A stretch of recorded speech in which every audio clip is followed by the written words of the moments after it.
Welcome to Millsert Minutes. I'm Nick. Today I'm back here at Bull Moose Guns here in Mint Hill, North Carolina, where I've been graciously invited by the owner of the shop to come and take a look at a few guns they have in the shop right now. And one of the guns I got is something I had never heard of until it was described to me, but as soon as it was described to me, it sounded very interesting and very much worth a video. This is a Dutch model 1854 Cavalry carbine. I honestly don't know a ton about it. I couldn't find a ton about it. I believe likely that most of the good information on these guns is likely in Dutch and has never been translated to English, because these guns are so uncommon here in the States that nobody, or in the English-speaking firearm collector world, that nobody really cares to translate it. That's unfortunately the case with a lot of old military small arms, especially of this era. What really stands out about this carbine, though, is its form factor and also its ergonomics, which is very interesting and seems to be incredibly well thought out for a carbine from, that was made not too long before the era of the U.S.-American Civil War. So I'm going to bring the camera over. We're going to take a closer look at the gun, and we're going to talk about what makes this thing so neat and so interesting. So, taking a look at this carbine up close, the first thing that really jumps out to you is the fact that, as opposed to having a standard style hammer spur, this thing has a ring hammer. This, as far as I can tell, will be carried over from the Dutch model 1848 pistol.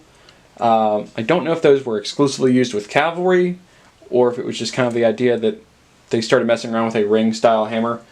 But it's quite interesting and makes it really easy to manipulate, and I'll show you that in a minute.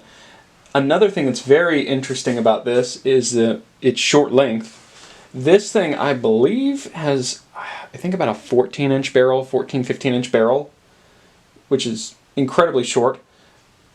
Another thing to note is the fact that there is no place to put a ramrod down here. We had to speculate as to where it would have gone. My guess is that maybe there was like some sort of a carrier on the side of the scabbard for this, or there was a separate piece of equipment to carry a ramrod. At the time, there were some cavalry carbines that had a captured ramrod. However, they did not go along with that for this, but you had to have some means of loading this. Moving to the other side, we see there's not much to it. You can see the fixed rear notch sight. You have two screws holding the lock plate on, like on a lot of old rifles and muskets like this. And then you have a 2-ring saddle ring system to utilize effectively a 1-point sling. It kind of goes to explain that there's nothing really new under the sun, including tactical accoutrements. So the modern single-point sling of today is something that's been used by cavalrymen that was being used by cavalrymen well over 150 years ago. So even though the general history of this carbine has to be largely inferred, we still can figure out some things about this just based on the markings, the cartouches, and just put that together to give us a little bit of an image as to at least its origin. So, if I didn't mention previously, this is a 69 caliber rifle bore with 3 groove rifling. It's very faint in this one at this point, but it's there.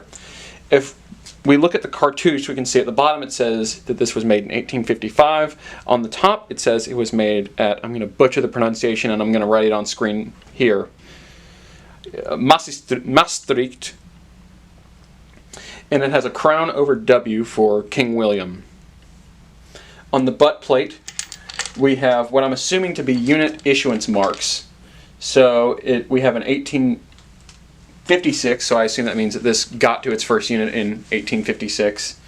1D196, I'm assuming that's supposed to mean rifle number 16 of maybe they were using a 1st Platoon Delta Company, but that might be a bit too American of a way of looking at the unit markings.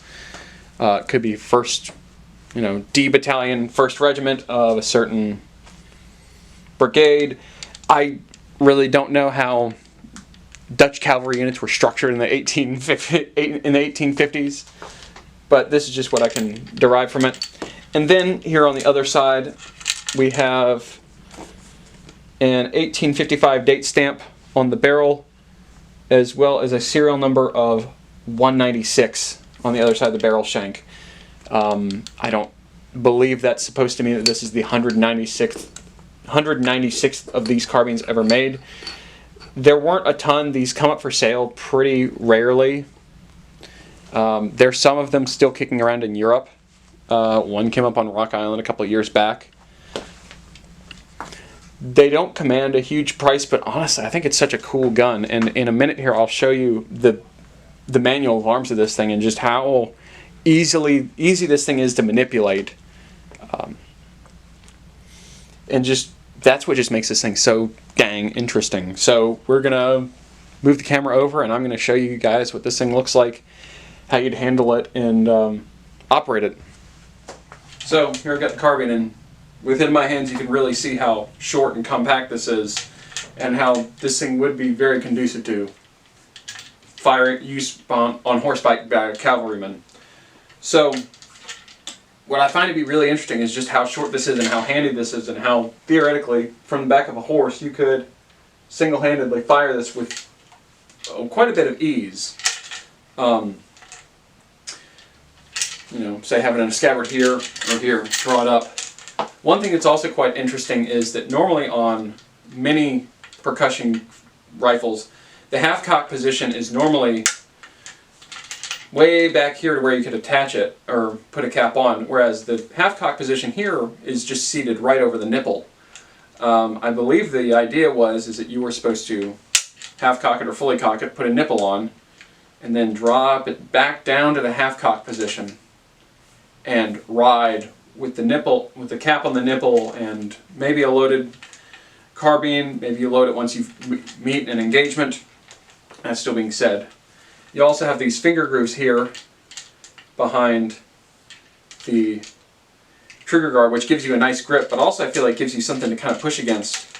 So you can take this, get your thumb in the ring, and pull the hammer back very easily, single-handedly, to where you're on a horse, got the reins here, and can fire from there. I'm not going to dry fire this thing.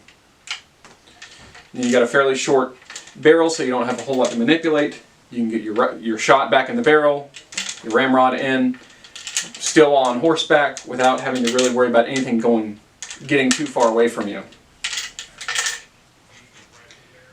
This is just such a neat rifle musket carbine. I haven't seen anything like it in a length similar or in a configuration similar. It's really neat that the Dutch were the only people who really messed around with this kind of ring hammer. I think it's honestly a really good idea, and would have been really smart to have seen this on other cavalry carbines, just because of that idea of being able to pull the hammer back with one hand, as opposed to having to balance it there and do a number like that on say like the 1873 Springfield trapdoor rifle. But that's just been a brief overlook of the model 1854 Dutch cavalry carbine. These things didn't serve for too long. The last production, I can't find a definitive production window, but the latest dates that I see on some of them are into the 1860s, so we may be looking at only maybe a decade or so of production. And of that, they likely didn't make a ton of them. If there's more information that I find out later on this, I might try to return to this and do an addendum if this firearm's still available, or come back and re-edit the footage and add more information in. But that's just been a brief look over this Dutch model 1854 cavalry carbine here at Bull Moose Guns. I don't know if this one's going to be going up for sale. I think it will be before too long. And so if you think this thing is really cool and interesting, give them a call. They might still have it. Thanks for watching. Be sure to like and subscribe, and I'll see you in the next video.